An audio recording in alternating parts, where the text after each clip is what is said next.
কোঠা আন্দোলনের জন্য ৭৮,১৩২টি খাতা নষ্ট হয়ে গেছে এইচএসসি এক্সাম ২০০০ পরীক্ষার্থীদের।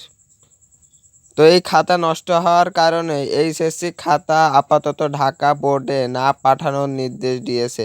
মূলত ঢাকা বোর্ডে পাঠাতে গিয়েই এই খাতাগুলো নষ্ট হয়েছে, ৭৮,১৩২টি খাতা। তো এই ৭৮,১৩২ জনের কি রেজাল্ট আসবে না রেজাল্ট আসবে না, বা কোনো গ্রেড দিবে না দিবে না, সেই বিষয়ে জানবো ইনশাল্লাহ। তো বিভিন্ন মহামারীর কারণে দেশের অবস্থা পরিস্থিতি না হওয়ার কারণে এইচএসসি খাতা আপাতত ঢাকা বোর্ডে না পাঠানোর নির্দেশ দিয়েছে শিক্ষা বোর্ড। কারণ বিভিন্ন প্রতিষ্ঠানে বিভিন্ন বোর্ডে এই খাতাগুলো সংগ্রহ আছে। তো ওই খাতাগুলো ঢাকা বোর্ডে পাঠানোর সময় ৭৮,১৩২টি খাতা নষ্ট হয়ে গেছে।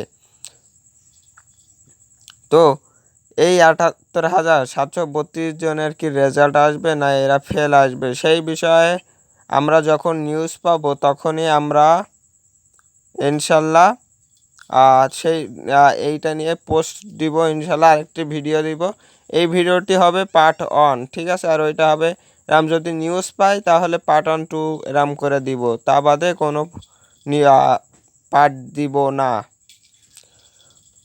তো সেজন্যই মূলত আমাদের দেশে এমন মহামারীর কারণে এতটি খাতা নষ্ট হয়েছে। আরও কত খাতা নষ্ট হয়েছে তা আমাদের এখনও জানা নেই।